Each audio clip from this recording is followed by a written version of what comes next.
এই সময়ে এমনটা হবে ধারণাও করা যায়নি। আসলে সৃষ্টিকর্তা চাইলে সবই সম্ভব। বেশ অনেকদিন পর নিরামিষ রান্নাবান্না করলাম, সঙ্গে অন্যান্য কাজকর্ম তো আছেই। নমস্কার, কেমন আছেন সবাই? শনিবার সকাল 8টা বাজে। অন্য দিনের তুলনায় ঘুম থেকে উঠতে দেরি হয়ে গিয়েছে। অবশ্য দেরি হওয়া তো স্বাভাবিক। দেখেন তো বাইরে এত সুন্দর মেঘলা আবহাওয়া, তাও আবার চৈত্র মাসে। আর মেঘলা আবহাওয়ায় ঘুমাতে তো অনেক বেশি মজা লাগে।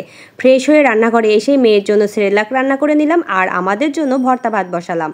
ঠান্ডা আবহাওয়ায় ভর্তা ভাত বা খিচুড়ি খেতে কিন্তু বেশ ভালোই লাগে। একটা ডিম পোস্ট করে নিলাম মেয়ের জন্য। এদিকে দুপুরের রান্না কিছুটা এগিয়ে রাখার জন্য ডাল সিদ্ধ বসিয়ে দেব, তাই ডালগুলো মেপে ধুয়ে নিচ্ছি। আর আজকে নিরামিষ রান্না করব। বেশ অনেকদিন হলো নিরামিষ খাবার খাওয়া হয় না। মাঝে মধ্যে নিরামিষ খাবার খেতে কিন্তু বেশ ভালোই লাগে, বিশেষ করে একটানা কয়েকদিন মাছ মাংস খাবার পরে। লবণ, হলুদ, কাঁচামরিচ আর পরিমাণ মতো জল দিয়ে ডাল সিদ্ধ বসিয়ে দিলাম।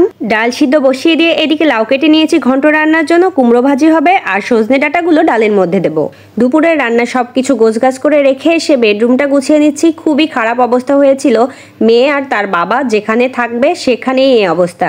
বেডরুম গোছানো কমপ্লিট করে আরও কিছু কাজ ছিল, সেগুলো শেষ করে নিলাম। তারপর মেয়েকে স্নান করিয়ে দিয়েছি আর নিজেও স্নান করে নিয়ে চলে আসলাম দুপুরের রান্না করতে। ডাল তো সিদ্ধ করাই ছিল, ম্যাশ করে নিচ্ছি। ভালোভাবে ম্যাশ করা হয়ে গেলে এখন দিয়ে দেব গরম জল। আসলে গরম জল দিলে কিন্তু যে কোনো খাবারের টেস্ট অনেক বেশি ভালো আসে। এই জন্য চেষ্টা করি সব রান্নাতেই গরম জল ব্যবহার করার। জলের সঙ্গে ম্যাশ করা ডালটা খুব ভালোভাবে মিশিয়ে নিচ্ছি।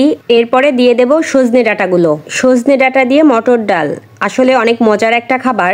ডাল ফুটে উঠলে ওপর থেকে ফেনাটা ফেলে দিচ্ছি আর এ পর্যায়ে দিয়ে দেব হচ্ছে লবণ আর হলুদ। লবণ আর হলুদ দিয়ে এবার আস্তে আস্তে কিছুক্ষণ জাল করব।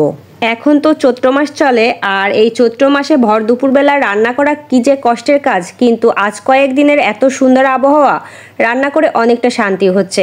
আকাশের অবস্থা দেখে তো মনে হচ্ছে আষাঢ় মাস। এই সময়ে এমন আবহাওয়া কল্পনাও করা যায় না, অথচ সৃষ্টিকর্তা চাইলে কি না করতে পারে। তার কাছে সবই সম্ভব। হাতে গোনা কয়েকটা দিন গরম পড়েছিল আর পরেই এত সুন্দর আবহাওয়া। ডাল রান্না হয়ে গেলে সম্বাদ দিয়ে নামিয়ে নিয়েছি আর এদিকে মিষ্টি কুমড়োগুলো ভেজে নিচ্ছি। মিষ্টি কুমড়োগুলো আগে থেকে লবণ আর হলুদ দিয়ে মেখে রেখেছিলাম। ডালের সঙ্গে মিষ্টি কুমড়ো ভাজি অনেক মজার খাবার। এমন খাবার কার কার পছন্দ অবশ্যই কমেন্ট করে জানাবেন। আর পাশের চুলায় লাউ ঘন্টটাও রান্না করে নিয়েছি। মুগ ডাল দিয়ে লাউ ঘন্ট রান্না করলাম। এটা আবার মেয়ের বাবা খুব পছন্দ করে। এই ধরনের খাবার পেলে সে মাছ মাংস খেতে ভুলে যায়।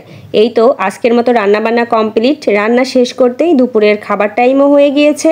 প্রথমে মেয়েকে খাওয়ালাম, তারপর আমিও খেতে বসে পড়লাম, কারণ গরম গরম খাবার খাওয়ার মজাই আলাদা। তাছাড়া ডালের সঙ্গে পাতিলেবু থাকলে খাবারের টেস্ট বহুগুণে বেড়ে যায়। আজকের মতো ভিডিওটি এখানে শেষ করছি। ভিডিওটি যদি ভালো লাগে অবশ্যই লাইক, কমেন্ট, শেয়ার করবেন। সবাই ভালো থাকবেন, সুস্থ থাকবেন।